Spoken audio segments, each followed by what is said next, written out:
नमः श्री ज्योतिराजाय विवेकानंद सूरये सच्चित् सुख स्वरूपाय स्वामिने तापहारिणे। স্বামীজি চাইতেন ভারতবর্ষ স্বাধীনতা লাভ করুক, তাই একদল যুবককে তিনি বলেছিলেন, সর্বাগ্রে চাই তোদের রাজনৈতিক স্বাধীনতা। রাজনৈতিক স্বাধীনতা স্বামীজি কিন্তু চেয়েছিলেন, অর্থাৎ ভারতবর্ষ পরাধীনতার কবল থেকে, ইংরেজ শাসন থেকে মুক্ত হোক, এটা তিনি মনে প্রাণে চাইতেন। কেননা পরাধীন জাতির ধর্ম হয় না। স্বামীজি একটা বড় কথা বলেছেন, মনে রাখবি পরাধীন জাতির কখনো ধর্ম হয় না, তাই তোদের সর্বাগ্রে প্রয়োজন রাজনৈতিক স্বাধীনতা। যেমন এই ইংরেজগুলোকে এখান থেকে তাড়িয়ে দিয়ে আগে স্বাধীনতা লাভ কর। আমরা জানি যে স্বামীজি কখনো রাজনীতিকে খুব পছন্দ করতেন না, এবং তিনি নিজেও ব্যক্তিগতভাবে কোনো রাজনীতিতে জড়াননি। তথাপি তিনি যারা স্বাধীনতা সংগ্রামী, যেমন বেঙ্গল ভলেন্টিয়ার্স যারা একটা দল ছিল, তাদের কিছু যুবককে তিনি সম্ভবত ঢাকাতে এই কথাটি বলেছিলেন যে মনে রাখবি পরাধীন জাতির ধর্ম হয় না, সর্বাগ্রে তোদের প্রয়োজন কেমন রাজনৈতিক স্বাধীনতা। আগামী 50 বছর এই ভারতবর্ষ হোক তোদের উপাস্য। আগামী আর অন্যান্য দেবদেবীরা এখন ঘুমুক, তাদের উপাসনা না করলেও চলবে, এখন তোরা ভারত মাতার উপাসনা কর,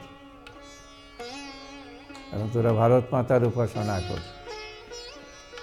কিন্তু তিনি ব্যক্তিগতভাবে রাজনীতিতে না জড়িয়েও তিনি যেইভাবে রাজনৈতিক স্বাধীনতা লাভ করবার জন্যে এবং মানুষকে উদ্বুদ্ধ করেছেন, এটি কিন্তু কম কথা নয়।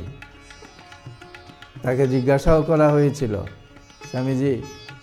স্বামীজি যখন এই স্বদেশ প্রেম টেম ইত্যাদি নিয়ে এত কথা বলছেন, আপনি এত শক্তিমান, কিন্তু আপনি কেন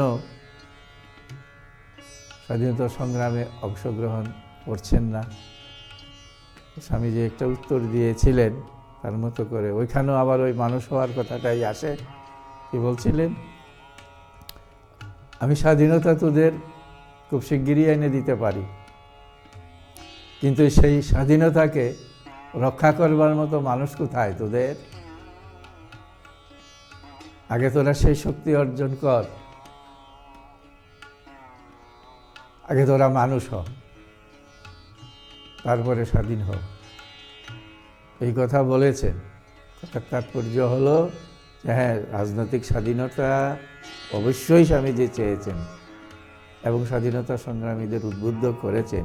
সেই সঙ্গে এই কথাটিও স্মরণ করিয়ে দিয়েছেন, স্বাধীনতা লাভ করলে পরে এই দেশকে চালাবার মতো নিজেদের যোগ্য করে গড়ে তুলতে হবে। এই প্রসঙ্গে অনেক কথাই বলা যায়, অনেকটা সমালোচনার সুরও আসতে পারে। আমি এত এই সমস্ত দিকে যাচ্ছি না, শুধু বলে যাচ্ছি এই দেশ রাজনৈতিক স্বাধীনতা লাভ করুক, এই দেশের মানুষ অর্থনৈতিক দিক দিয়ে স্বাবলম্বী হোক, দরিদ্ররা তাদের দারিদ্রতাকে জয় করুক, অশিক্ষিত মানুষ শিক্ষিত হোক। স্বামীজি মনে প্রাণে সেটা চাইতেন, এবং সেটি চাওয়ার জন্যেই তিনি বুঝেছিলেন আগে শাসন ক্ষমতা অধিকার করা দরকার। কারণ শাসন ক্ষমতা নিজেদের হাতে না থাকলে পরে কোনোরকম সুষ্ঠু রূপরেখা করা সম্ভব নয়। ওপরে আমার উন্নতির জন্য আমাকে করে দেবে, এটা কখনো সম্ভব হতে পারে না।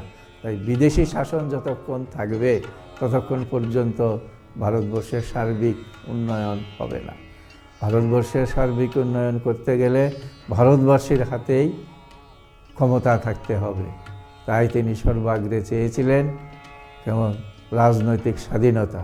তিনি বলেছেন, তাই কি আজকের আগে সর্বাধিক স্বাধীনতা প্রয়োজন এই কারণে যে তোদের কেমন নিজের পায়ে দাঁড়াতে হবে। তাই বলি তোরা আগামী 50 বছর ভারত মাতার উপাসনা কর, দেশ মাতার উপাসনা কর, অন্যান্য দেবদেবীরা এখন ঘুমিয়ে থাকুন।